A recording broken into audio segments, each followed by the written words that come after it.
સમગ્ર દેશની અંદર એમ્પ્લોયડ પેન્શન સ્કીમ EPS 95 લાગુ કરવામાં આવી। આ યોજના હેઠળ જાહેર સાહસોમાં કામ કરતો કર્મચારી અથવા તો કંપનીમાં ક્યાંય કામ કરતો કર્મચારી હોય એમ કુલ મળાવીને સમગ્ર દેશની અંદર 78 લાખ કર્મચારીઓ જે નિવૃત્ત કર્મચારીઓ છે, પેન્શનરો છે, તેઓ અત્યારે પારાવાર આર્થિક મુશ્કેલીનો સામનો કરી રહ્યા છે અને એમાં ગુજરાતમાં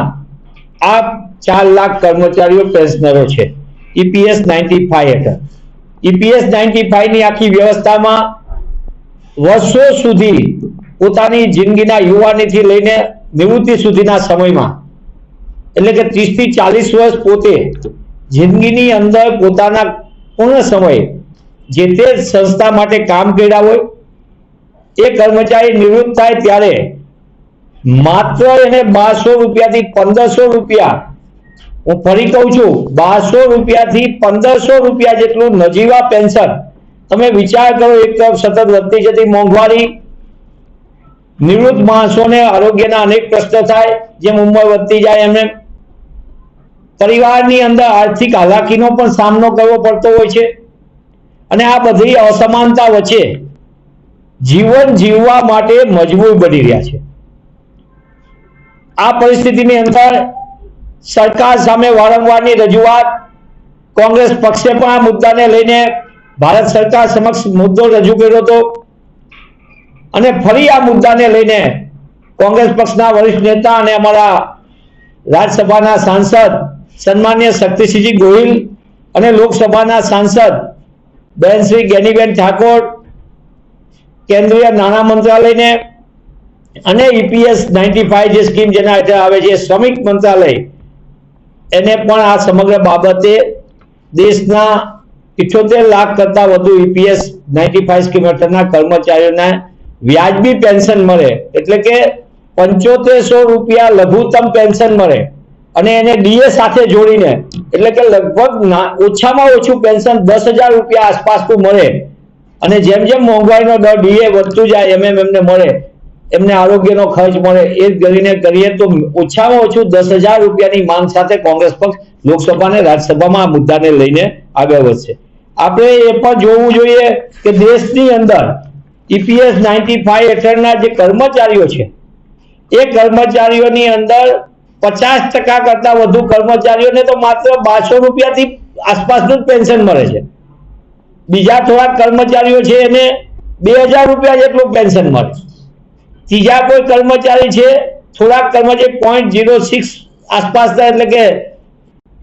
40,000 જેટલા કર્મચારીઓ સમગ્ર જોઈએ તો એમને 6000 રૂપિયા મળે। પેન્શન એ ભીખ નથી, એ નાગરિકોનો અધિકાર છે, જે કર્મચારીએ વર્ષો સુધી કામ કર્યું એનો અધિકાર છે અને આખી વ્યવસ્થા સામાજિક સુરક્ષા માટે છે અને જ્યારે નિવૃત્ત પછી પોતાના પરિવારના ગુજરાન માટેનું એક નાણાકીય સુરક્ષાની સાથે સામાજિક સુરક્ષા પણ છે। ત્યારે કોંગ્રેસ પક્ષ તરીકે અમે માંગ કરીએ છીએ કે EPS 95 હેઠળ ઓછામાં ઓછું પ્રતિ માસ 7500 રૂપિયા પેન્શન મળે, સાથે સાથે EPS 95 પેન્શનરને મેડિકલ સહાય અને મોંઘવારી ભથ્થું પણ મળવું જોઈએ। સુપ્રીમ કોર્ટે સમગ્ર બાબતમાં ચુકાદો આપ્યો છતાં કેન્દ્રની ભાજપ સરકાર આ ચુકાદાને લાગુ નથી કરતો અને લાખો પેન્શનરોના જીવન સાથે રમત રમી રહ્યું છે। પેન્શનરો માટે એમની ફરિયાદના નિકાલ માટે પણ ફાસ્ટ ટ્રેક ગ્રીવન્સીસ સેલ, ફરિયાદ સેલ હોવું જોઈએ, એની પણ અમે કોંગ્રેસ પક્ષ માંગ કરે છે અને સુપ્રીમ કોર્ટે જે કીધું છે પેન્શનની વ્યવસ્થા એનું સંપૂર્ણપણે અમલવારી કરવામાં આવે। પુનઃ હું આપના માધ્યમથી માંગ કરું છું કે 78 લાખ જેટલા સમગ્ર દેશના EPS 95 હેઠળના પેન્શનરો અને ગુજરાતના 4 લાખ જેટલા EPS 95 હેઠળના નજીવું પેન્શન મેળવતા કર્મચારીઓને તાત્કાલિક ન્યાય મળે, એમની આ સંવેદનશીલ મુદ્દાઓ પર તેમના પરિવાર સાથે કોંગ્રેસ પક્ષની સંપૂર્ણ સહાનુભૂતિ છે અને અમે આ મુદ્દાને લઈને કેન્દ્રની ભાજપ સરકારને સંપૂર્ણપણે આ બાબતથી વાકેફ કરવાના છીએ। આપના માધ્યમથી એ પણ વાત ધ્યાન ઉપર મૂકું છું.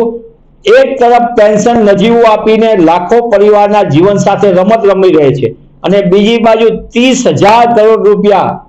ઈપીએફઓ માં અનક્લેમ રકમ તરીકે, હું ફરીથી કહું છું, 30,000 કરોડ રૂપિયા સંપૂર્ણપણે ઈપીએફઓ માં ડેટ તરીકે, અનક્લેમ રકમ તરીકે એમને પડી રહી છે વર્ષોથી. આ રકમથી પણ આ કર્મચારી, જે નિવૃત્ત કર્મચારી છે, એને ન્યાય આપી શકાય. ત્યારે આ મુદ્દો સંવેદનશીલ છે. આપ સૌને વિનંતી છે કે આ પેન્શનરો જે આપણા સમાજની વિવિધ વ્યવસ્થામાં જેમને જિંદગીના કિંમતી વર્ષો કર્મચારી તરીકે આપીને વ્યવસ્થાને સાચવી છે, તેમના ન્યાયની લડતમાં આપ સૌનો હું સહયોગ માંગુ છું.